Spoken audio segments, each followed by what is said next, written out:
Hello everyone, स्वागत है आप सबका बच्चों हमारे आज के इस नए लेक्चर में ट्रिग्नोमेट्री के। और जैसा कि बच्चों आपको पता है कि पिछले जो हमने 5-6 लेक्चर्स पढ़े हैं ट्रिग्नोमेट्री के, उसमें हमने काफ़ी सारा अपना पोर्शन कवर किया है। और खासकर लास्ट लेक्चर में तो हम ग्राफ पढ़ रहे थे, जिसमें हमने साइन, कॉस और टैन का ग्राफ बहुत ज़्यादा डिटेल में किया है। तो आज बच्चों सबसे पहले बच्चों आज हम एक दो सवाल बनाते हैं कि उसमें किस तरीके के सवाल आ सकते हैं, और उसके बाद हम अपना स्टार्ट करेंगे नए जो ग्राफ हैं, जो कि कॉट एक्स का है, कोसेक एक्स का है और सेक एक्स का ग्राफ है। ये वाला सारा पोर्शन भी हम आज इसी लेक्चर में करेंगे, लेकिन उसको करने के पहले मैं आपको एक दो सवाल करवाना चाहता हूँ। जैसे मान लीजिए बच्चों मेरे पास एक सवाल है, फाइंड द सॉल्यूशन ऑफ या find the number of solution of, मान लीजिए सवाल है find the number of solution of the equation sine square x is equal to 1/4। मान लीजिए ये सवाल है। सवाल मुझे बोला जा रहा है find the number of solutions of the equation sine square x is equal to 1/4 in the interval x belongs to 0 से 2 पाई। 0 से 2 पाई में इसके कितने सॉल्यूशंस होंगे? सवाल मान लीजिए बोल रहा है कि 0 से 2 पाई में इसके कितने सॉल्यूशंस होंगे। अब मुझे क्या क्या सॉल्यूशन होंगे, मैं सिर्फ आपको एक ट्रिक बता रहा हूँ। जैसे चलो आप 1/4 मत लो, आप ऐसा करो 1/3 लो, आप 1/3 लो। मुझसे सवाल बोल रहा है बेटा find the number of solutions. Exact solution की वैल्यू नहीं पूछ रहा कि एग्जैक्ट सॉल्यूशन बताओ क्या आ रहा है, वो नहीं पूछ रहा। सवाल मुझसे पूछ रहा है कि नंबर ऑफ सॉल्यूशंस कितने होंगे। तो यहाँ से कोई भी बच्चा इसको बच्चों सॉल्व जब करेगा तो बोलेगा यार साइन स्क्वायर एक्स अगर 1/3 है तो साइन एक्स की वैल्यू प्लस माइनस √1/3 होगी, या आप बोल सकते हैं साइन एक्स की वैल्यू 1/√3 होगी या -1/√3 होगी। यही आप दो वैल्यूज बोलेंगे कि या तो साइन एक्स 1/√3 होगा तब इसका स्क्वायर करने पे आ जाएगा, या -1/√3 होगा। अब आप बच्चों ये समझो बात को कि आपको एग्जैक्टली ये नहीं पता है, आपको एग्जैक्टली ये नहीं पता है कि साइन एक्स की कौन सी वैल्यू के लिए 1/√3 आता है। टैन एक्स जो होता था वो 30 डिग्री के लिए 1/√3 आता था, लेकिन साइन एक्स का तो मैंने पढ़ा ही नहीं कब आता है 1/√3, लेकिन कभी तो आता होगा। 1 से छोटी वैल्यू है, ये -1 और 1 के बीच की वैल्यूज है, दोनों की दोनों, कभी तो आता होगा। तो ऐसे वाले सिचुएशन में बच्चों ग्राफ काम आता है कि मुझे एग्जैक्ट सॉल्यूशन तो नहीं पता, लेकिन मैं जुगाड़ कुछ लगा सकता हूँ। मैं आपको ये बोलूँगा बच्चों कि आपको इंटरवल क्या बोला जा रहा है, 0 से 2 पाई। आपको अगर बच्चों 0 से 2 पाई का इंटरवल बोला जा रहा है तो आप सोच के देखिए साइन एक्स का कुछ ग्राफ ऐसा होना चाहिए। अगर हम 0 से 2 पाई में बात करें तो ये आ गया 0, ये आ गया पाई और ये आ गया 2 पाई। कुछ इस तरीके का बच्चों साइन एक्स का ग्राफ होगा 0 से 2 पाई में। अब आप सोच के देखो कि इसमें बोला जा रहा है साइन एक्स की वैल्यू 1/√3। इसमें बच्चों में बोला जा रहा है साइन एक्स की वैल्यू 1/√3। जरा सोच के देखो, इसको ऐसा करते हैं, थोड़ा बड़ा बनाते हैं, थोड़ा सा बड़ा बनाते हैं ताकि आपको क्लैरिटी आए कि यार हो क्या रहा है। मान लो मैंने ये बनाया, मुझे बोला जा रहा है यार ये 0 है, ये पाई है, ये 2 पाई है, और साइन एक्स की वैल्यू मैं बोल रहा हूँ 1/√3। अगर साइन एक्स की वैल्यू 1/√3 बोल रहा हूँ, अगर ये 1 है, अगर ये -1 है, तो 1/√3 कहाँ पर होगा बच्चों? 1/√3 यहाँ पर कहीं पर होगा, इन्हीं के बीच में होगा, 0 और 1 के बीच में ही होगा 1/√3 जहाँ पर भी होगा। तो 1/√3 अगर मैं बोलता हूँ कि 1/√3 बताओ कितनी बार आएगा, तो आपको दिखाई दे रहा है कि 1/√3 ये एक बार आ रहा है और 1/√3 ये 2 बार आ रहा है। 0 से लेकर पाई के बीच में 1/√3 कितनी बार आ रहा है? 2 बार आ रहा है। एग्जैक्टली कौन से x पे आ रहा है वो मुझे नहीं पता। यहाँ पर x की कौन सी वैल्यू होगी, यहाँ पर x की कौन सी वैल्यू होगी, मेरे को नहीं पता, ना ही मेरा इंटरेस्ट है। मेरा इंटरेस्ट क्या है? मेरा इंटरेस्ट है कि नंबर ऑफ सॉल्यूशंस कितने, मेरा इंटरेस्ट है कि नंबर ऑफ सॉल्यूशंस कितने, मेरे को इससे नहीं फर्क पड़ रहा कि कहाँ पर है। वैसे ही अगर मान लीजिए बच्चों मैं -1/√3 बोलता हूँ, तो -1/√3 बोलूँगा तो -1/√3 भी देख सकते हैं आप 2 बार आ रहा है। अगर 1/√3 2 बार आ रहा था तो -1/√3 भी कितनी बार आ रहा है? 2 बार आ रहा है। तो अगर मैं 0 से 2 पाई वाले इंटरवल में, 0 से 2 पाई वाले इंटरवल में अगर मैं आपसे सिर्फ ये पूछूं कि find the number of solutions of the equation, find the number of solutions of the equation, कि टोटल कितने सॉल्यूशंस होंगे, find the number of solutions. तो नंबर ऑफ सॉल्यूशंस आप क्या बोलेंगे, number of solutions will be 4। Number of solutions बच्चों आप कितना बोलेंगे, 4 बोलेंगे, कि टोटल कितने सॉल्यूशंस है, 4 सॉल्यूशंस है। आई होप आपको ये पॉइंट बच्चों क्लियर होगा, ठीक है। इसी तरीके का सवाल और भी आ सकता है। मान लो मैं आपको एक सवाल और देता हूँ, इसको हम रब कर देते हैं। मान लीजिए बच्चों मैं आपके लिए एक क्वेश्चन अभी और लिखता हूँ, उसको आप लोग भी वीडियो एक बार पॉज करके अटेम्प्ट करिएगा। अगर बन जाता है तो बहुत अच्छी बात है, और अगर नहीं भी बनता तो कोई दिक्कत नहीं है, आप सॉल्यूशन इसका देखिएगा। और फिर इस क्वेश्चन के बाद बच्चों हम स्टार्ट करेंगे अपना अगला पोर्शन, जो अगले अपने ग्राफ बचे हुए, ठीक है। हमारे पास जो अगला बच्चों सवाल है, हमारे पास जो बच्चों अगला सवाल है वो लिखा है, find the number of the solution of the equation in x 0 से 2 पाई। चलो लिख लेते हैं 0 से 2 पाई में, और हम इक्वेशन लिख लेते हैं बच्चों tan square x plus 5 tan x plus 6 equal to 0। मान लो ये एक सवाल है, find the number of solutions of the equation in the interval x belongs to 0 से 2 pi tan square x plus 5 tan x plus 6 equal to 0। अब अगर आप बच्चों देखेंगे तो ये क्वाड्रेटिक है, और अगर इस क्वाड्रेटिक को मैं स्प्लिट करने की कोशिश करूं तो कैसे होगा, tan square x plus 2 tan x plus 3 tan x plus 6 equal to 0। तो यहाँ से आ जाएगा बच्चों मेरे पास tan x plus 2 multiplied by tan x plus 3 equal to 0। आप मल्टीप्लाई करके देख सकते हैं, tan square x 2 tan x 3 tan x 5 tan x plus 6, बिल्कुल सही। मतलब कि मेरे पास tan x की बच्चों यहाँ पे 2 वैल्यू आ रही है, -2 भी आ रही है, -3 भी आ रही है। और मेरे प्रीवियस नॉलेज के बेसिस पे, मेरे पिछले लेक्चर के नॉलेज के बेसिस पे बच्चों मुझे एक बात ये पता है कि यार tan x की वैल्यू तो -∞ से इन्फिनिटी के बीच में कुछ भी हो सकती थी, क्योंकि tan x तो अनबाउंडेड होता था।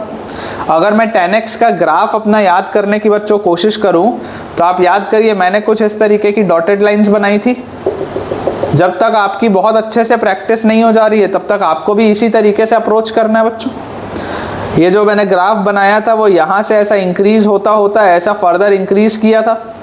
ये मेरा पॉइंट था 0 का, ये मेरा पॉइंट था बच्चों π/2 का, और उसके बाद यहाँ पर आएगा बच्चों पाई वाला पॉइंट। यहाँ से ये पॉइंट फिर इंक्रीज होता होता ये इस तरीके से आगे बढ़ेगा। तो यहाँ पर हम बोल देते हैं कि ये आ जाएगा 3π/2, और 3π/2 के बाद अगर मैं बोलूँ कि यहाँ पर मान लो कहीं पे 2π वाला पॉइंट है, तो फिर ये यहाँ से इंक्रीज होते हुए इस तरीके से आगे बढ़ेगा। तो अगर हम 0 से 2 पाई के इंटरवल की बात करें तो चलो ये वाला पोर्शन अपन मिटा देते हैं, क्योंकि हमको 0 से 2 पाई में जाना है। तो 0 से 2 पाई में देखो tan x का ग्राफ कैसा दिख रहा होगा, ये इधर ऐसा और इस तरीके से। और मुझे tan x के ग्राफ में ये वाली भी चीज़ पता है कि tan x हर पाई इंटरवल के बाद रिपीट करता था। tan x का पीरियड पाई होता था, ये अनबाउंडेड फंक्शन होता था, और इसकी रेंज -∞ से इन्फिनिटी हर जगह होती थी, और tan x का फंक्शन हमेशा ही इंक्रीजिंग होता था, हमेशा ही इंक्रीजिंग होता था। ये सब हम पढ़ चुके हैं लास्ट लेक्चर में। तो tan x की वैल्यू मुझे बोला जा रहा है, बताइए -2 कहाँ पर होगा। तो हमने आज तक जितनी भी ट्रिग्नोमेट्री पढ़ी है, चाहे वो क्लास 10th की हो या वो 11th की हो, हमारी पढ़ी हुई बच्चों सारी की सारी ट्रिग्नोमेट्री में हमें क्या चीज़ पता है, हमें ये चीज़ पता है ट्रिग्नोमेट्री में कि यार -2 होता तो होगा, लेकिन x की कौन सी वैल्यू पे होता होगा ये तो हमको नहीं पता। हमने तो आज तक नहीं पढ़ा, क्योंकि हमने तो आज तक tan में कौन कौन से एंगल्स पढ़े हैं, 0, 30, 45, 60 और 90, उसी की तो वैल्यूज़ पढ़ी हैं। जो भी वैल्यूज आती थी वो क्या आती थी, इधर 0 आती थी, या 1/√3 या 1 या √3 या नॉट डिफाइंड। मैंने तो यही 5 वैल्यूज पढ़ी हैं और तो कुछ पढ़ा ही नहीं। तो ये -2 होता तो होगा, अग्रीड होता तो होगा, कहीं तो आएगा, लेकिन एग्जैक्टली कौन से x पे आएगा मेरे को नहीं पता। तो मैं बच्चों आपको ये बोलूँगा कि मेरा इंटरेस्ट भी नहीं है जानने में। मैं आपसे ये थोड़ा ना पूछ रहा हूँ कि बताओ x की कौन सी वैल्यू पे आ रहा है। मैंने आपसे सवाल बोला कि कितनी बार आ रहा है, नंबर ऑफ सॉल्यूशन बोला, एग्जैक्टली ये थोड़ा ना बोला कि सॉल्यूशन बताओ, नंबर ऑफ सॉल्यूशन बोला। तो अगर मैंने आपको नंबर ऑफ सॉल्यूशन बोला है तो जरा सोचो यार, अगर tan x की वैल्यू -2 लिखी है, -2 यहाँ पर कहीं पर होगा, -2 वाली मैं लाइन बनाऊंगा, तो 0 से 2 पाई में देखो -2 कितनी बार आ रहा है, 1 बार और 2 बार आ रहा है। और -3 अगर मैं बोलूंगा तो -3 भी कितनी बार आ रहा है? 2 बार आ रहा है। -2 भी 2 बार आ रहा है, -3 भी 2 बार आ रहा है, मतलब कि 0 से 2π में -2 2 बार आएगा। एक बार π/2 से π के बीच में आएगा, एक बार 3π/2 से 2π के बीच में आएगा। बराबर कौन सी वैल्यू पे आएगा मेरे को नहीं पता, नहीं मेरे को जानना है, लेकिन कितनी बार आएगा तो -2 2 बार आएगा, -3 2 बार आएगा। तो इस क्वाड्रेटिक इक्वेशन के जो सॉल्यूशन होंगे वो कितना आ जाएंगे? Number of solutions of the equation will be 4। कितने सॉल्यूशन आ गए मेरे पास? 4 सॉल्यूशन। तो आई होप बच्चों आपको ये वाला जो पूरा का पूरा पोर्शन है, ये वाला जो पूरा का पूरा पोर्शन है कि किस तरीके से हम ग्राफ का इस्तेमाल करते हुए ऐसे सवालों को सॉल्व करते हैं, अब क्लियर आपको हो गया होगा। और आपको इससे ये भी क्लियर हुआ होगा कि ग्राफ पढ़ते रहने की ज़रूरत क्या है। तो इसके बाद बच्चों अब अपन समय बिल्कुल भी व्यर्थ नहीं करेंगे, क्योंकि आज के लेक्चर में हमें बचे हुए तीनों ही फंक्शंस के ग्राफ ख़त्म करने, ठीक है ना, क्योंकि उसके बाद फिर अपना सिलेबस भी अपने को आगे बढ़ाना है। तो अब अपन स्टार्ट करेंगे कॉटेक्स के ग्राफ के साथ। लास्ट लेक्चर में बच्चों हमने जो ग्राफ पढ़े हैं, हमने अभी तक साइन, कॉस और टैन का ग्राफ पढ़ लिया है। आज हमें जो ग्राफ पढ़ना है वो कॉटेक्स का ग्राफ पढ़ना है। कॉट थीटा बोलो, कॉटेक्स बोलो, एक ही बात है।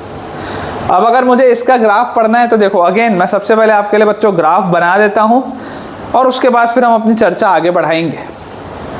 तो अगर आपको कॉटेक्स का बच्चों ग्राफ देखना है तो देखो, ये आपके पास आ गया कार्टेशियन प्लेन, ठीक है ना, ये हमारा कार्टेशियन प्लेन आ गया।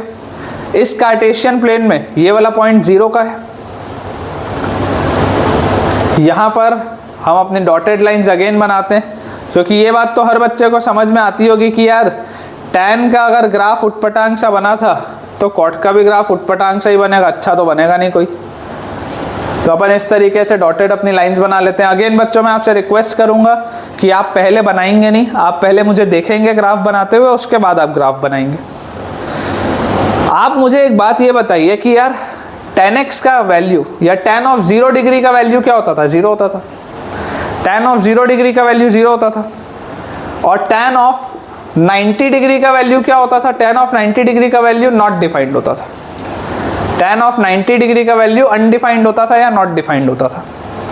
मैं बच्चों आपको ये बोलता हूँ कि अगर tan ऑफ 0 डिग्री 0 होता था तो ज़रा सोचो cot ऑफ 0 डिग्री क्या होता होगा? cot ऑफ 0 डिग्री होगा 1/tan ऑफ 0 डिग्री। ये तो यार अनडिफाइंड होना चाहिए, ये तो यार अनडिफाइंड होना चाहिए। क्यों? क्योंकि अगर tan कहीं पर 0 है तो वहाँ पर cot क्या होगा? अनडिफाइंड होगा। तो 0 पर ये बात समझ में आती है कि cot क्या होना चाहिए? अनडिफाइंड होना चाहिए। अनडिफाइंड होना चाहिए मतलब इन्फिनिटी की तरफ होना चाहिए। अच्छा, इसके बाद मुझे अब आप बच्चों ये बताओ कि कहाँ पर ये tan ऑफ 90 डिग्री अनडिफाइंड हो रहा था?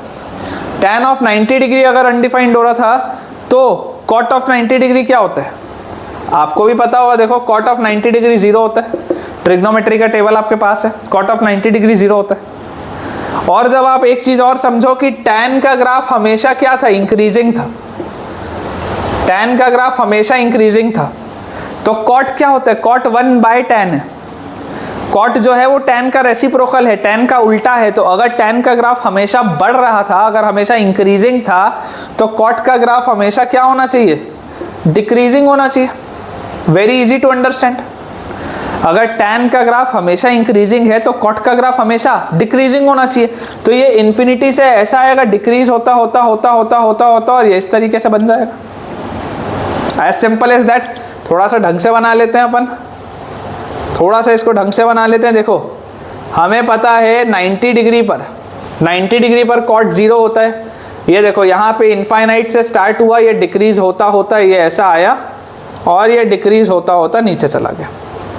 ये आपके पास ग्राफ बन गया बेटा cot का, ठीक है ना। ये आपके पास ग्राफ बन गया cot का।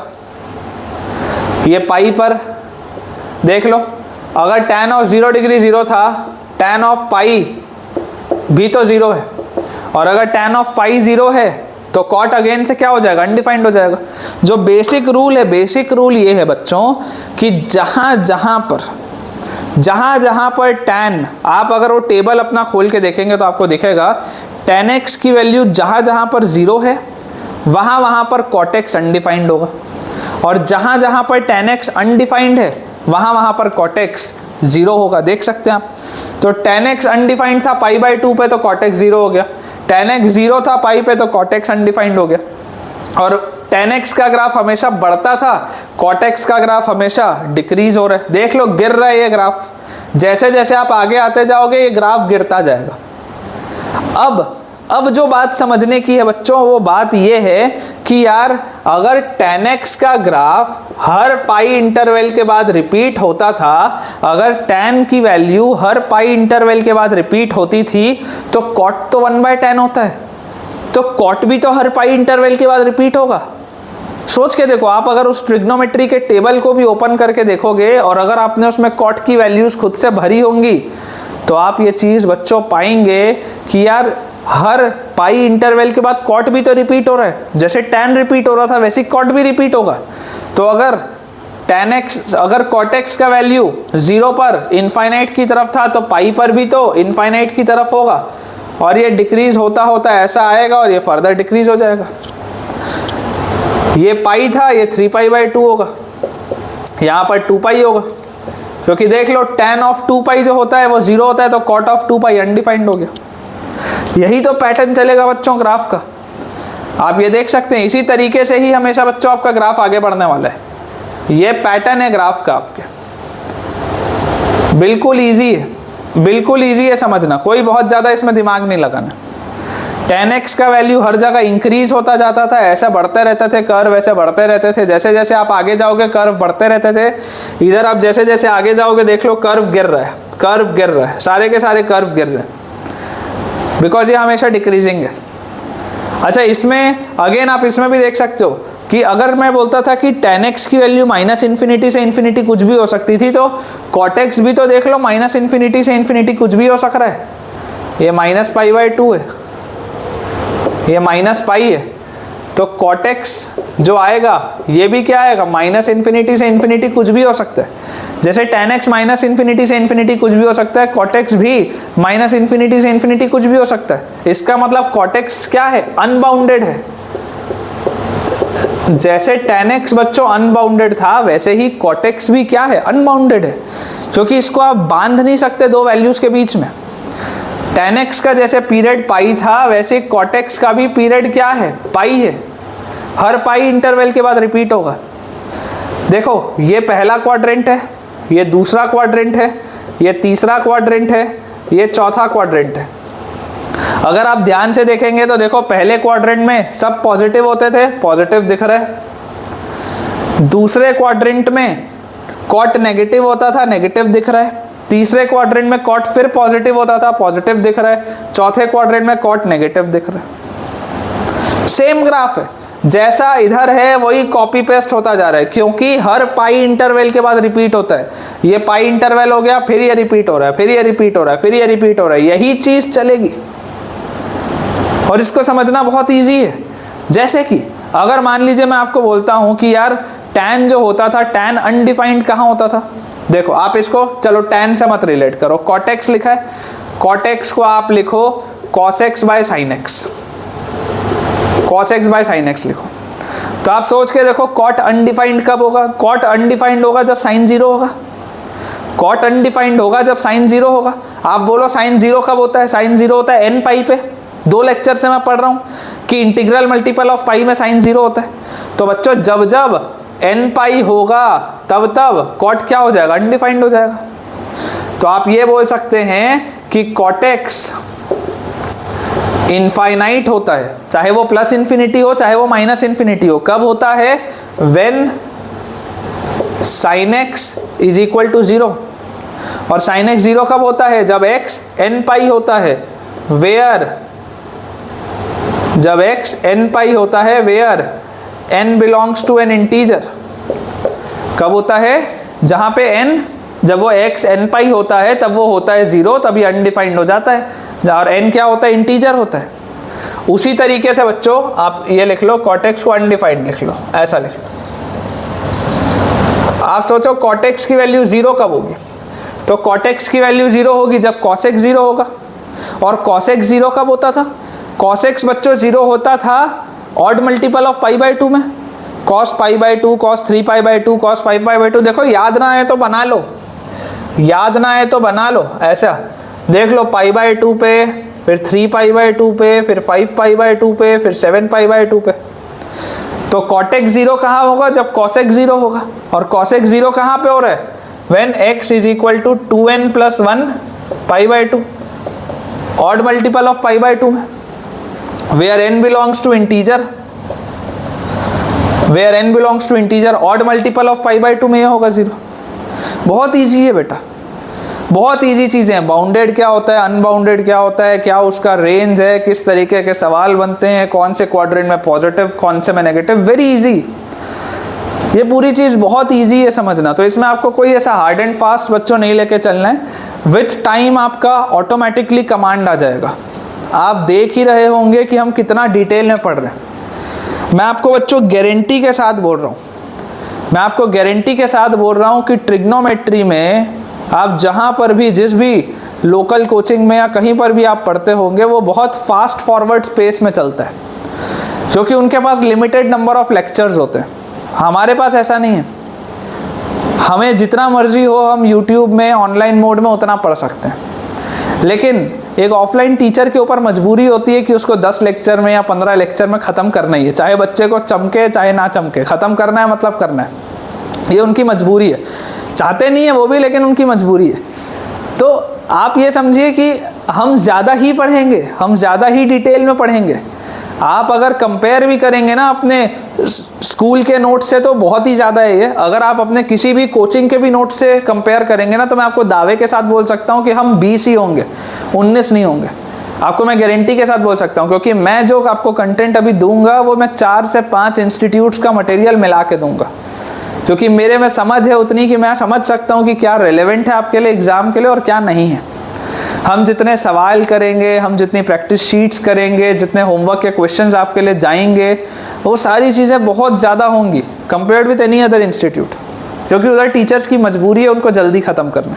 तो आप बिल्कुल आश्वस्त रहिए, आपका बहुत कुछ होगा, आराम से होगा, डिटेल में होगा और अच्छे से आपको समझ में भी आएगा। और आपके पास एडवांटेज पता है क्या है? एडवांटेज ये है कि आप इस लेक्चर को जितनी बार चाहो उतनी बार सुन सकते हो। तो ये रहा बच्चों कॉटेक्स का पूरा ग्राफ। कॉटेक्स को मैंने tan x से रिलेट करते हुए आपको अच्छे से समझा दिया है, काफ़ी कुछ मैंने बता दिया है जितना अभी के लिए आपके लिए रेलेवेंट है। जो जो चीज़ें और आएंगी वो धीरे धीरे आता जाएगा, लेकिन अभी के लिए हमारे लिए जितना भी रेलेवेंट था मैंने आपको सारी की सारी चीज़ें बहुत बढ़िया से करा दी हैं। तो अब हम कॉटेक्स के ग्राफ को मिटाते हैं और अब हम आगे चलते हैं कोसेक और सेक एक्स के ग्राफ की तरफ। आई होप बच्चों आपको ये चीज़ ठीक से समझ में आ रही होगी। अगर आप रेफ़र करना चाहें तो आप किसी भी बुक से इनके ग्राफ को और अच्छे से स्टडी भी कर सकते हैं और बना भी सकते हैं। अपने नोट्स में आप बहुत अच्छे से इन्हें बनाइएगा, क्योंकि ये ग्राफ की अगर आपको समझ होगी बच्चों तो 12th में आपके लिए बहुत ईजी होगा। और एक चीज़ आप ये मान के चलिए कि रटना वाला काम आपको ख़त्म करना पड़ेगा। और रटना कुछ भी नहीं है, सारी चीज़ें समझनी है। तो अगर एक बार में समझ में आ जाए तो बहुत अच्छी बात है, अदरवाइज़ हम वीडियो को रिवाइंड कर करके समझेंगे। तब भी ना समझ में आए तो कमेंट्स में समझेंगे, लेकिन समझेंगे ज़रूर, ठीक है। तो अब बच्चों हम देखते हैं कोसेक एक्स का ग्राफ। अब हम देखते हैं कोसेक एक्स का ग्राफ। तो अगर हमें कोसेक एक्स का ग्राफ देखना है तो आप इसको ऐसे समझने की कोशिश करिए कि कोसेक का ग्राफ बनाने के लिए पहले मुझे साइन का ग्राफ बनाना पड़ेगा, क्योंकि मैं साइन को दिखा के आपको कोसेक समझा पाऊंगा। बिकॉज बिलीव मी, कोसेक और सेक का ग्राफ 6 ग्राफ में सबसे गंदा होता है। tan x और cot x तो फिर भी अच्छा था, साइन और कॉस तो सबसे अच्छा था, लेकिन सबसे बेकार कोसेक और सेक होता है। और हर बच्चे को उसी में तकलीफ होती है कि सर इसका ग्राफ कैसा होता है, याद ही नहीं रहता। तो मैं आपको ट्रिक भी बताऊंगा ग्राफ बनाने का, और आप तसल्ली से सुनिए। देखिए, आपको बच्चों अगर कोसेक का ग्राफ बनाना है तो कोसेक का ग्राफ बनाने के पहले आपसे ये रिकमेंडेड रहेगा कि आप पहले साइन का छोटा सा ग्राफ बनाओ। अगर आपको कोसेक का ग्राफ बनाना है तो पहले आपको साइन का ग्राफ बनाना आना चाहिए। इसको मैं थोड़ा सा बड़ा बनाता हूं ताकि आपके लिए और अच्छे से क्लियर हो, है ना। आप अभी लिखेंगे नहीं बेटा, आप पहले समझेंगे। लिखने का तो समय आपको मिल जाएगा, आप वीडियो पॉज करके आराम से लिख सकते हैं। पहले हम साइन एक्स का ग्राफ बनाते हैं। ऐसा ये हमने बना लिया साइन एक्स का ग्राफ। थोड़ा सा बैक ट्रेस भी कर लेते हैं।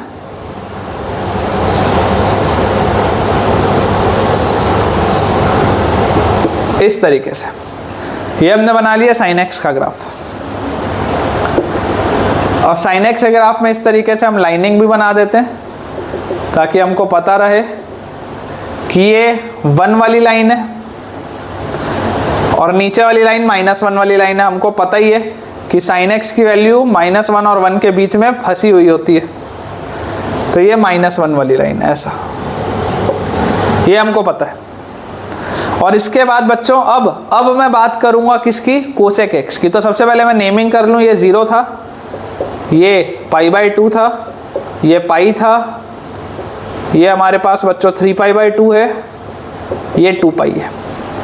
अगर हम बात करें 0 से 2π वाले इंटरवल में, आपको एक चीज़ तो समझनी पड़ेगी कि यार अगर साइन का पीरियड 2π था तो कोसेक का भी पीरियड तो 2π आएगा। रेसिप्रोकल में पीरियड बदलता नहीं है, पीरियड तो 2π आएगा। अब अगर बच्चों हम कोसेक की बात करें तो आप ध्यान से समझिए, जहां पर साइन 0 है, जहां पर साइन 0 है वहां पर कोसेक क्या होना चाहिए, अनडिफाइंड होना चाहिए। जब साइन 0 हो गया तो यार उसका रेसिप्रोकल तो अनडिफाइंड हो जाएगा। अगर साइन 0 है कहीं पर तो उसका रेसिप्रोकल तो अनडिफाइंड हो जाएगा। मतलब कि कोसेक का ग्राफ चालू कहां से होगा, इनफाइनाइट से। उसके बाद π/2 पे 90 डिग्री पर साइन का ग्राफ क्या है, 90 डिग्री पर बच्चों साइन का ग्राफ 1 दे रहा है वैल्यू, तो 1 का रेसिप्रोकल भी क्या होता है, 1 ही होता है। मतलब कि अगर ये 0 पर अनडिफाइंड था, 90 डिग्री पर ये क्या है, 90 डिग्री पर ये 1 है, ठीक है, मान लेते हैं। अच्छा, उसके बाद आप याद करो, साइन के ग्राफ में मैंने आपको बताया था 0 से लेकर 90 डिग्री तक, 0 से लेकर 90 डिग्री तक साइन का ग्राफ क्या हो रहा है, इंक्रीज हो रहा है। 0 से लेकर 90 डिग्री तक अगर बच्चों साइन का ग्राफ इंक्रीज हो रहा है तो सोच के देखो उसके रेसिप्रोकल का ग्राफ डिक्रीज होगा। अगर साइन बढ़ रहा है तो कोसेक घटेगा, उसका रेसिप्रोकल घटेगा। तो ये देखो 0 से 90 डिग्री तक ये इंक्रीज हो रहा है, तो क्या मैं ये तो सेफली बोल सकता हूँ कि यार ये तो डिक्रीजिंग होगा, ऐसे इसमें तो कोई डाउट नहीं होना चाहिए, कोई डाउट नहीं होना चाहिए भैया। 0 पे था तो ये अनडिफाइंड पे था, 1 पे दोनों 1 होते हैं, टेबल हमारे पास है। और ये 0 से 90 डिग्री तक इंक्रीजिंग था तो ये 0 से 90 डिग्री तक डिक्रीजिंग होगा, इसमें तो कोई डाउट नहीं होना चाहिए। अच्छा, अब मैं बात करूं 90 डिग्री से लेकर 180 डिग्री तक, π/2 से पाई तक अगर मैं बात करूं 90 से 180 तक, तो 90 से 180 तक बच्चों देखो क्या हो रहा है, 90 से 180 तक साइन का ग्राफ डिक्रीजिंग है। तो अगर 90 से 180 तक साइन का ग्राफ डिक्रीजिंग है तो कोसेक का ग्राफ इंक्रीजिंग होना चाहिए, उसका रेसिप्रोकल है। और 90 डिग्री पर देखो साइन क्या है, 90 डिग्री पर साइन 0 है, 0 डिग्री पर साइन 0 था, 90 डिग्री पर भी देखो साइन क्या है बच्चों, 0 डिग्री पर साइन 0 था, 180 डिग्री पर भी साइन क्या है, 0 है। तो अगर 180 डिग्री पर साइन 0 है तो 180 डिग्री पर कोसेक कहाँ होना चाहिए, अनडिफाइंड होना चाहिए। अगर 180 डिग्री पर साइन की वैल्यू 0 हो रही है तो 180 डिग्री पर उसके रेसिप्रोकल की वैल्यू क्या होनी चाहिए, अनडिफाइंड पे होनी चाहिए। 1 पर तो 1 ही है, और यहाँ पर देखो ये क्या है, साइन डिक्रीजिंग है। अगर साइन डिक्रीजिंग है तो कोसेक इंक्रीजिंग होगा। अगर कोसेक इंक्रीजिंग होगा तो ये जो ग्राफ ऐसा बना झुक के आया, ये वापस ऐसे ऊपर उठेगा। तो मैं ऐसा बोल सकता हूँ ये एक यू का शेप, ऐसा कुछ यू जैसा ये बना, ऐसा मान सकते हैं। तो 0 से 180 डिग्री तक का आपको ग्राफ मिल गया। अच्छा, इसके बाद अगर मैं आपको बोलूं, अब आपको एक चीज और समझनी है। क्या समझनी है कि यार पहले क्वाड्रेंट में और दूसरे क्वाड्रेंट में तो साइन पॉजिटिव होता था। तो अगर पहले क्वाड्रेंट में और दूसरे क्वाड्रेंट में साइन पॉजिटिव होता था तो ये तो दिख रहा है, ठीक है, पॉजिटिव में है पूरी की पूरी चीज। लेकिन तीसरे और चौथे क्वाड्रेंट में क्या होता है, तीसरे और चौथे क्वाड्रेंट में तो साइन नेगेटिव होता है। तो अगर तीसरे और चौथे क्वाड्रेंट में बच्चों साइन नेगेटिव होता है तो थर्ड और फोर्थ क्वाड्रेंट में कोसेक भी क्या होगा, नेगेटिव होगा, कोसेक भी नेगेटिव होगा। तो अगर मैं यहाँ पर समझूं तो देखो ये थर्ड क्वाड्रेंट है, this is third quadrant and this is fourth quadrant. तो तीसरे क्वाड्रेंट में आप देखिए यहाँ पर ये -1 हो रहा है 3π/2 पे, तो 3π/2 पे तो कोसेक भी -1 होगा, रेसिप्रोकल तो सेम ही होगा, 1 का भी रेसिप्रोकल 1 ही होता है, -1 का भी रेसिप्रोकल -1 ही होता है। अच्छा, 3π/2, पाई से 3π/2 तक, पाई से 3π/2 तक साइन क्या है, साइन बच्चों नेगेटिव है। पाई से 3π/2 तक साइन नेगेटिव है, तो अगर पाई से 3π/2 तक बच्चों साइन नेगेटिव है तो कोसेक भी नेगेटिव होगा। अगर साइन नेगेटिव है तो कोसेक भी नेगेटिव होगा। देखो ये 0 की तरफ है, पाई पर ये 0 की तरफ है, तो कोसेक क्या होगा, जो चीज़ 0 की तरफ है वो इनफाइनाइट की तरफ होनी चाहिए। और इनफाइनाइट भी कौन सा वाला होना चाहिए, नीचे वाला। नीचे वाला इनफाइनाइट क्यों होना चाहिए, क्योंकि तीसरे और चौथे क्वाड्रेंट में कोसेक क्या होता है, नेगेटिव होता है। तो ये ग्राफ यहां से चालू होगा ऐसा, इस तरीके से ये ग्राफ चालू होगा। यहां पे इसको अपन ऐसा कर लेते हैं थोड़ा सा, ये डॉटेड लाइन है, इस तरीके से आपका ये ग्राफ चालू होगा। ठीक है, ये यहां से आपका बच्चों ऐसे ग्राफ स्टार्ट हुआ नीचे से इस तरीके से। अच्छा, अब इसमें देखो मुझे क्या दिखाई दे रहा है, मुझे इसमें दिखाई दे रहा है बच्चों कि 180 डिग्री से 270 डिग्री तक, पाई से लेकर 3π/2 तक देखो साइन क्या था, साइन डिक्रीजिंग था। पाई से 3π/2 तक साइन डिक्रीजिंग था तो कोसेक इंक्रीजिंग होगा। ये डिक्रीजिंग था तो कोसेक इंक्रीजिंग होगा। और अगेन अगर आप 3π/2 से 2π देखो तो 3π/2 से 2π में साइन क्या है, इंक्रीजिंग है, देखो बढ़ रहा है, इंक्रीजिंग है, तो कोसेक घटना चाहिए, कोसेक घटना चाहिए। और 2π पर क्या हो गया, 2π पर बच्चों आप देखोगे कि साइन 0 हो गया। तो अगर 2π पर आपका साइन 0 हो गया तो कोसेक क्या हो जाएगा, वापस से अनडिफाइंड की तरफ चला जाएगा नीचे, वापस से अनडिफाइंड की तरफ नीचे चला जाएगा। ये इंक्रीज हुआ, ये डिक्रीज हुआ, ये डिक्रीज हुआ, ये इंक्रीज हुआ, ये डिक्रीज हुआ, ये इंक्रीज हुआ, ये इंक्रीज हुआ, ये डिक्रीज हुआ। 1 पे 1, -1 पे -1, ये 0 की तरफ पे इन्फिनिटी, 0 की तरफ पे इन्फिनिटी, 0 की तरफ पे इन्फिनिटी, 0 की तरफ पे इन्फिनिटी। ये पॉजिटिव होता था तो ऊपर की तरफ, ये नेगेटिव होता है तो नीचे की तरफ। है बहुत बेकार ग्राफ, बहुत ही अजीब सा ग्राफ है, ऐसा यू ऐसा यू। ये तो मैंने आपको सिर्फ समझने के लिए बनाया है, ये मैंने आपको सिर्फ समझाने के लिए बनाया है। तो अगर अभी तक आपने अपना डायग्राम बनाया नहीं है, क्योंकि मैंने आपको बोला था मत बनाइएगा, तो आप जब बनाएंगे तो इसको बनाइएगा पेंसिल से, लेकिन ये वाला यू और ये वाला यू आप बनाइएगा पेन से, क्योंकि जो ग्राफ है वो ये और ये है। ये बीच वाला तो सिर्फ समझने के लिए, आप चाहो तो बीच वाला मिटा भी सकते हो, लेकिन अगर मैं बीच वाला मिटा दूंगा तो ये ग्राफ आपको समझ ही नहीं आएगा कि हुआ क्या। समझो इस बात को, ये और ये समझने के लिए बीच वाला हिस्सा होना जरूरी है, अदरवाइज आप समझ ही नहीं सकते।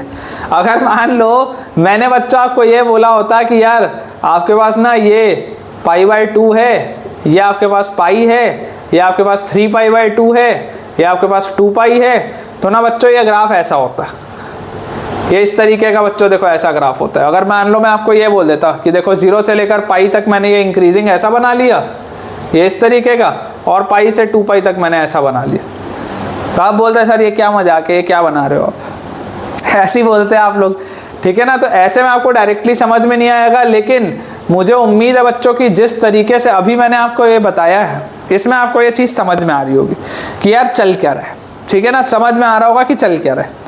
पहला क्वाड्रेंट, दूसरा क्वाड्रेंट, तीसरा और चौथा, ये आपको समझ में आ गया।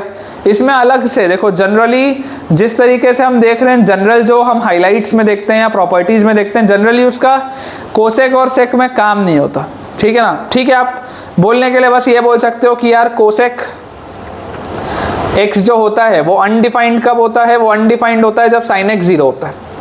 कोसेक एक्स अनडिफाइंड होता है बच्चों जब साइन एक्स 0 होता है। तो अगर आपको कोसेक एक्स अनडिफाइंड करना है तो आप साइन एक्स 0 कर दो, साइन एक्स 0 मतलब आप एक्स की वैल्यू n पाई रख लो। किसी भी आप इंटीग्रल मल्टीपल ऑफ पाई में जाएंगे तो वो देख लो अनडिफाइंड की तरफ जा रहा होगा, where n belongs to an integer. एक ये चीज़ आपको काम होनी चाहिए, याद होनी चाहिए। इसके बाद अगर आप इसमें बेटा इसके ये बात करोगे कि ये कौन कौन सी वैल्यूज़ ले रहे हैं, तो आप इस बात को याद करिए कि साइन एक्स जो होता था, साइन एक्स लेता था -1 से 1 के बीच की वैल्यूज़, साइन एक्स लेता था -1 से 1 के बीच की वैल्यूज़। और कोसेक एक्स का अगर आप ग्राफ देखेंगे तो कोसेक एक्स का ग्राफ कभी भी -1 से 1 के बीच में नहीं आएगा। कोसेक एक्स का ग्राफ 1 या उससे ऊपर है या -1 या उससे नीचे। कोसेक एक्स की कोई भी वैल्यू कभी भी -1 से 1 के बीच में नहीं आएगी। कोसेक की वैल्यू हमेशा या तो 1 या उससे ऊपर या -1 या उससे नीचे। तो आप ये बोल सकते हैं कि कोसेक एक्स जो होता है उसकी रेंज होती है -∞ से -1 या 1 से इन्फिनिटी, -∞ से -1 क्लोज या 1 क्लोज से इन्फिनिटी। या इसको लिखने का एक तरीका और ये होता है कि mod of cosec x is greater than और इक्वल टू 1। आप पढ़ के आए हो यार, ये आप ये पढ़ के आए हो, आपने मॉड्यूलस में पढ़ा है। अगर नहीं पढ़ा हुआ तो पिछले लेक्चर्स खोल के देखो, उसमें आ जाएगा। मॉड्यूलस वाला जो मैंने आपको लेक्चर दिया है लोगैरिथम वाली सीरीज में, जिसका थंबनेल रेड कलर में दिखता है ना, मैं कलर कोड करता जा रहा हूँ ताकि फ्यूचर में अगर आप कभी इस लेक्चर को देखें तो आपको समझ में आए कि हो क्या रहा है। तो जो शुरू के लाल कलर वाले थंबनेल में दिख रहे हैं वो सब लोगैरिथम और बेसिक मैथ्स की सीरीज है। अभी जो ब्लू वाला चल रहा है वो सब ट्रिग्नोमेट्री है। ब्लैक वाला जितना आ रहा है वो क्लास 12th का है, ठीक है ना, फंक्शंस का। तो अगर हम यहाँ पर बच्चों देखें तो मॉड ऑफ कोसेक एक्स अगर 1 है, ग्रेटर देन इक्वल टू 1 है, तो यहाँ से इसका मतलब होता है कि कोसेक एक्स या तो -1 से छोटा होगा या कोसेक एक्स 1 या उससे बड़ा होगा, ये इसका मतलब होता है, ठीक है ना। जैसे जब आप बोलते हैं कि साइन एक्स -1 से 1 के बीच में होता है तो इसका मतलब होता है कि मॉड ऑफ साइन एक्स जो होता है वो लेस देन इक्वल टू 1 होता है। ये सब उसमें मैंने पढ़ाया है, मॉड्यूलस में मैंने ये सारी चीजें पढ़ाई है। Mod x less than equal to 1 का यही मतलब है, mod of cosec x greater than equal to 1 का यही मतलब है, ठीक है। तो इसको भी आप क्या बोलोगे कि क्योंकि ये कोसेक एक्स की वैल्यू को भी आप बांध नहीं सकते, कोसेक एक्स की वैल्यू को भी आप बांध नहीं सकते दो लोगों के बीच में, तो ये भी क्या है, दिस इज ऑल्सो अनबाउंडेड। क्योंकि दो पर्टिकुलर वैल्यूज के बीच में मैं इसे भी बांध नहीं सकता हूं, दैट इज द रीजन कि कोसेक एक्स भी क्या होता है, अनबाउंडेड होता है। इसका मैंने आपको पीरियड बता दिया, मैंने बहुत डिटेल में आपको इसका ग्राफ समझा दिया कि इसका ग्राफ है क्या। मैंने आपको ये भी काम की चीज बता दी कि कोसेक एक्स की वैल्यू कब कब अनडिफाइंड होती है। यही है बच्चों मेरे काम का, this is the only thing which I need. फिलहाल के लिए इतना मेरे लिए सफिशिएंट है, फिलहाल के लिए। जैसे जैसे हमारा लेक्चर आगे बढ़ेगा, एज पर द नीड मैं आपको चीज़ें बताते जाऊंगा। जैसे जैसे मुझे लगेगा कि अब आपके लिए ये नॉलेज होना रिलेवेंट है, मैं आपको बताऊंगा। हम आपको ओवरबर्डन भी नहीं करना चाहते हैं एक्स्ट्रा नॉलेज देके, क्योंकि हमें पीएचडी नहीं करनी है। हेलो, हमें पीएचडी नहीं करनी है, हमें सिर्फ उतनी मैथ्स पढ़नी है जितने में जेईई मेंस और एडवांस क्लियर हो जाए। पीएचडी जब करनी होगी तब कर लूँगा। आप एग्ज़ाम के लिए पढ़ रहे हैं, आपको एग्ज़ाम रिलेवेंट, एग्ज़ाम स्पेसिफिक पढ़ना होगा। कई बार कई सारे टीचर्स ये भी करते हैं कि ज़बरदस्ती का ज्ञान दे देते हैं सिर्फ अपना इस पॉइंट को प्रूव करने के लिए कि हमको बहुत कुछ आता है। तो आपके लेवल में आपको बहुत कुछ आने की ज़रूरत नहीं है, आपके लेवल में आपको उतना आना चाहिए कि आपका पेपर हो जाए। आपको सिर्फ उतनी मैथ्स आनी चाहिए कि आप जेईई का पेपर क्लियर कर लो एक अटेम्प्ट में बढ़िया नंबरों के साथ, बढ़िया कॉलेज में एंट्री के लिए, बस उतना ही चाहिए, ज़बरदस्ती का नहीं चाहिए। तो ये हो गया बच्चों कोसेक एक्स का ग्राफ। इसको बहुत जल्दी से अपन क्लियर कर लेते हैं और उसके बाद फिर अपन सेक एक्स का ग्राफ ढंग से देखेंगे, फिर हम आज का लेक्चर अपना वाइंड अप करेंगे, ठीक है बच्चों। तो हमने कोसेक एक्स का ग्राफ देख लिया है। अब लास्ट जो हमारे पास है दैट इज सेक एक्स या सेक थीटा, जिसका भी आपको ग्राफ बनाना है आप बनाएं। तो जिस तरीके से मैंने आपको बच्चों बोला था कि कोसेक का जो ग्राफ होता है, कोसेक का ग्राफ बेकार होता है, मैंने आपको बताया था, वैसे ही सेक का भी ग्राफ बेकार होता है और लगभग उसी तरीके का होता है। देखो, साइन का ग्राफ जैसा था उसी पैटर्न का कॉस का ग्राफ था, टैन का जैसा ग्राफ था उसी पैटर्न का कॉट का ग्राफ था। तो अगर मैंने आपको कोसेक का ग्राफ बता दिया है तो सेक का भी ग्राफ आप अपने माइंड में सोच सकते हैं कि कुछ वैसा ही होगा, थोड़ा ही अलग होगा लेकिन होगा तो उसी तरीके का, पैटर्न वही होगा। और जैसा मैंने आपको बोला था कि कोसेक का ग्राफ बनाने के लिए पहले साइन का ग्राफ बनाना जरूरी था ताकि हमें समझ में आए कि हो क्या रहा है, उसी लॉजिक से बच्चों सेक का ग्राफ बनाने के लिए हमें कॉस का ग्राफ आना जरूरी है ताकि हमें समझ में आए कि हो क्या रहा है, ठीक है। तो हम सबसे पहले कॉस का अपना ग्राफ बनाते हैं।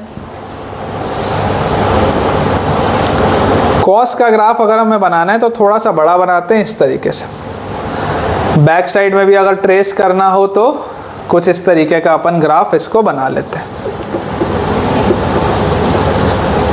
ताकि हमारे लिए एटलीस्ट थोड़ा सा क्लैरिटी रहे कि चल क्या रहा है, हो क्या रहा है, हमें समझ में आए, है ना। इस तरीके का बच्चों देखो ग्राफ है, ऐसा इस पैटर्न का हमारे पास ग्राफ है। अब यहाँ पर अगर हम बोलें कि sec x का हमें ग्राफ बनाना है, तो अगर cos का पीरियड 2 पाई होता था तो sec का भी पीरियड 2 पाई होगा। ये बात तो हमको आती है समझ में कि अगर cos का पीरियड बच्चों 2 पाई था तो sec का भी पीरियड क्या होगा, 2 पाई होगा।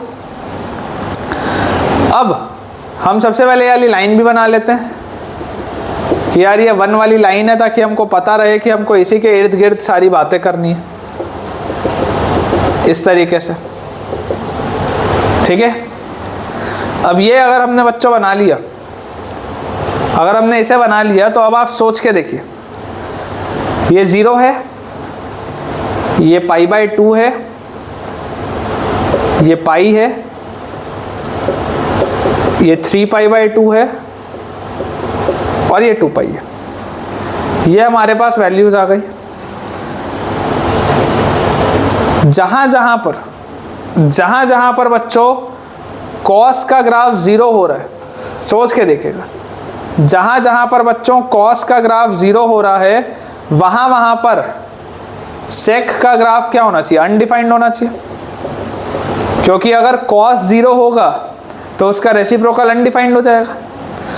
तो देखो π/2 पे और 3π/2 पे, π/2 पे और 3π/2 पे cos का ग्राफ क्या हो रहा था, 0।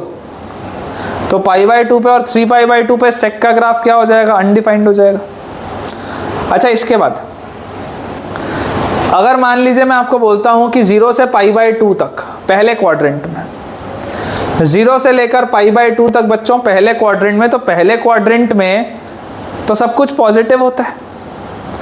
तो अगर सब कुछ पॉजिटिव होता है तो पहले क्वाड्रेंट में सेक का ग्राफ भी क्या होना चाहिए, पॉजिटिव होना चाहिए। पॉजिटिव होना चाहिए मतलब बनेगा तो इधर ही कहीं पे, इधर तो बनेगा नहीं, इधर ही बनेगा। अब इसमें अगर मैं ध्यान से समझूं तो मुझे क्या दिख रहा है कि 0 से 90 डिग्री तक, 0 से 90 डिग्री तक कॉस क्या है, 0 से 90 डिग्री तक कॉस डिक्रीजिंग है। तो अगर 0 से 90 डिग्री तक बच्चों कॉस डिक्रीजिंग है तो सेक इंक्रीजिंग होगा। अगर 0 से 90 डिग्री तक कॉस डिक्रीजिंग है तो सेक इंक्रीजिंग होगा। और अगर 0 डिग्री पर कॉस की वैल्यू 1 आ रही है, अगर 0 डिग्री पर कॉस की वैल्यू 1 आ रही है तो सेक भी तो 1 ही होगा। अगर 0 डिग्री पर कॉस की वैल्यू 1 है तो सेक भी तो 1 ही होगा।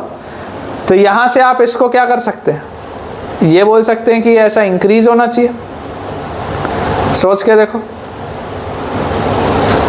इस तरीके से आपका ग्राफ जो है, आपका ये वाला ग्राफ कभी भी इस लाइन को काटेगा नहीं। आपका बच्चों ये वाला जो ग्राफ है वो कभी भी इस लाइन को काटेगा नहीं। आपको ये बात समझनी पड़ेगी, कभी भी कट नहीं करेगा।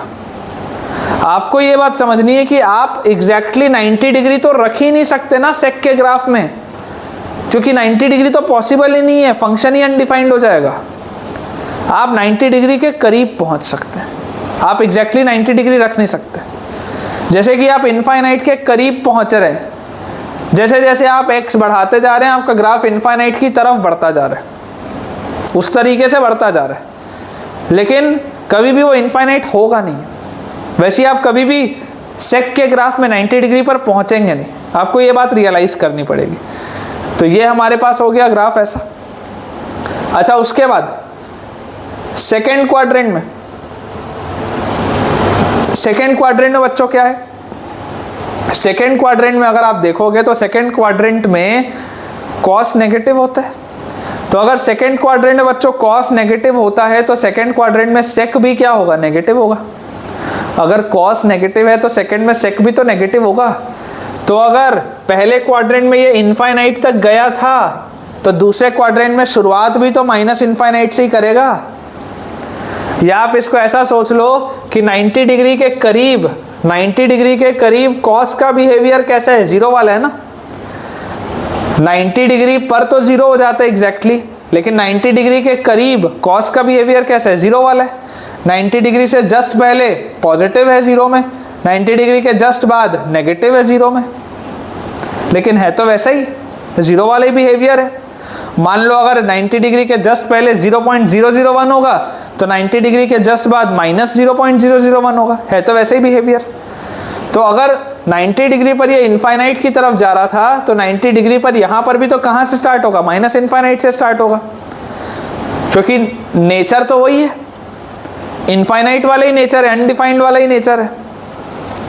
और सेकंड क्वाड्रेंट में कॉस होता भी क्या है, नेगेटिव होता है, तो सेक भी नेगेटिव होगा। अब देखो सेकंड क्वाड्रेंट में कॉस क्या है, डिक्रीजिंग है। सेकंड क्वाड्रेंट में देख लो आप, कॉस क्या है, डिक्रीजिंग है। तो सेकंड क्वाड्रेंट में सेक क्या होना चाहिए, इंक्रीजिंग होना चाहिए। अगर सेकंड क्वाड्रेंट में कॉस डिक्रीजिंग है तो सेक इंक्रीजिंग होना चाहिए। आप देख सकते हैं इस तरीके से, अगर कॉस डिक्रीजिंग है तो सेक इंक्रीजिंग होगा बच्चों, इस तरीके से, ऐसा, इस तरीके से। अच्छा, उसके बाद अगर मान लो मैं उसके बाद देखना ये चालू करूं कि यार ये तो चलो, ये तो समझ में आता है, ये बात तो चलो समझ में आती है, इसमें तो कोई प्रॉब्लम नहीं। अब मैं आ जाता हूं तीसरे क्वाड्रेंट में। तो तीसरे क्वाड्रेंट में भी कॉस क्या है, तीसरे क्वाड्रेंट में भी कॉस तो नेगेटिव है। तो अगर तीसरे क्वाड्रेंट में भी कॉस नेगेटिव है तो सेक भी क्या होगा, नेगेटिव होगा। और तीसरे क्वाड्रेंट में मुझे दिख रहा है कि कॉस क्या हो रहा है, इंक्रीज हो रहा है, इंक्रीज होना स्टार्ट हो गया, कॉस इंक्रीजिंग हो गया। तो अगर तीसरे क्वाड्रेंट में कॉस इंक्रीजिंग हो गया तो सेक क्या होगा, डिक्रीजिंग हो जाएगा। अगर तीसरे क्वाड्रेंट में कॉस इंक्रीजिंग हो गया तो सेक क्या होगा, डिक्रीजिंग हो जाएगा, ये डिक्रीज होना स्टार्ट हो जाएगा। और मुझे ये दिखाई दे ही रहा है कि 270 डिग्री के पास 3π/2 पर कॉस क्या हो गया, 0 हो गया। तो अगर कॉस 0 हो गया तो सेक अनडिफाइंड हो जाएगा वापस से। और तीसरे क्वाड्रेंट में है, नेगेटिव है, इसलिए माइनस इन्फिनिटी की तरफ चला गया। और अब अगर मैं वापस चौथे क्वाड्रेंट पे आ जाऊं तो चौथे क्वाड्रेंट में कॉस क्या होता है, पॉजिटिव होता है। तो अगर बच्चों चौथे क्वाड्रेंट में कॉस पॉजिटिव होता है तो सेक भी क्या होगा, पॉजिटिव होगा। और अगर फोर्थ क्वाड्रेंट में बच्चों सेक भी पॉजिटिव होगा तो जरा सोच के देखो, यहाँ पर ये इंक्रीजिंग है, ये इंक्रीजिंग है। देखो ये इनफाइनाइट वाले नेचर में है तो इधर भी होगा तो इनफाइनाइट वाले ही नेचर में। अगर यहाँ इनफाइनाइट वाले नेचर में था तो इधर भी तो इनफाइनाइट वाले ही नेचर से चालू हुआ। तो अगर यहाँ पर इनफाइनाइट वाले नेचर पर वो खत्म अपने आप को कर रहा है तो शुरुआत भी तो इनफाइनाइट वाले नेचर से करेगा। और यहाँ पर देखो कॉस क्या है, इंक्रीजिंग है। तो अगर यहाँ पर कॉस इंक्रीजिंग है तो यहाँ पर सेक क्या होगा बच्चों, डिक्रीजिंग होगा। अगर यहाँ पर कॉस इंक्रीजिंग था तो सेक डिक्रीजिंग होगा। तो आपके पास जो ग्राफ बना, आपके पास ग्राफ कैसा बना, ये और ये कुछ ऐसा आपके पास ग्राफ देख लो, ये वाला ग्राफ, ये वाला u और ये वाला ग्राफ, इस तरीके का आपके पास कुछ ग्राफ है 0 से 2π में। और इसका पीरियड क्योंकि 2π है, इसका पीरियड क्योंकि 2π है तो हर 2π के इंटरवल के बाद ये रिपीट करेगा। ज़रूर आप इसको आगे पीछे भी बना सकते हो, कोई बहुत बड़ी बात नहीं है। यहाँ पे ऐसा u बनेगा, फिर ये u कंप्लीट हो जाएगा, फिर नीचे u, फिर ऊपर u, फिर यहाँ नीचे u, यहाँ ऊपर u, ऐसा बनता रहेगा, कोई प्रॉब्लम नहीं। लेकिन 0 से 2π में ग्राफ क्या है, ये ग्राफ है। ये बीच का हिस्सा तो हमने अपने समझने के लिए बनाया है, लेकिन ओवरऑल ये पैटर्न है। This is the pattern of your graph. जैसा मैंने आपको साइन और सेक में, कोसेक में बताया था, वैसे मैं आपको सेक में अगर यहाँ पर बताऊं तो सेक एक्स का भी बच्चों जो वैल्यू है, आप देख सकते हैं कि सेक एक्स का वैल्यू कभी भी -1 से 1 के बीच में नहीं आ रहा। सेक एक्स का वैल्यू हमेशा 1 या उससे ऊपर है या -1 या उससे नीचे है। तो सेक एक्स हमेशा 1 या उससे ऊपर होगा या सेक एक्स हमेशा ही -1 या उससे नीचे होगा। 1 या उससे ऊपर या -1 या उससे नीचे हमेशा।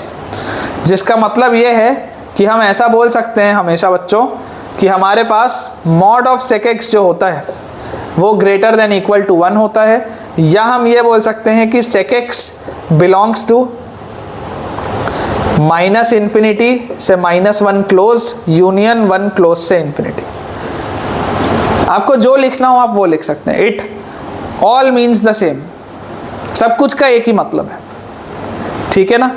ये आपके पास आ गया। अब अगर मान लो मैं आपको बोलता हूँ कि यार इसमें हाईलाइट का कौन सा पॉइंट है जो काम का है, ऐसा कौन सा पॉइंट है जो काम का है, तो सिर्फ एक ही पॉइंट काम का है। कौन सा वाला कि यार ये कहाँ कहाँ पर अनडिफाइंड हो रहा है। तो सेक कब अनडिफाइंड होगा, जब कॉस 0 होगा। Sec will be undefined when cos is 0। तो आप देख लो यार कि cos x जब 0 होगा तब sec x अनडिफाइंड होगा। और cos x 0 कब होता था, cos x 0 होता था ऑड मल्टीपल ऑफ π/2 में। cos x 0 होता था ऑड मल्टीपल ऑफ π/2 में, where n belongs to integer. तो जैसे जैसे आप ऑड मल्टीपल ऑफ π/2 पर जाएंगे, देखो π/2, 3π/2, हर जगह ये ग्राफ कैसा है, इनफाइनाइट की तरफ। In all these places the graph is of the nature of infinite या अनडिफाइंड।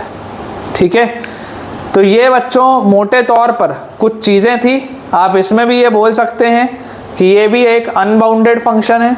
अनबाउंडेड क्यों है? क्योंकि आप इसे बांध नहीं सकते हैं दो वैल्यूज के बीच में, तो ये भी अनबाउंडेड है।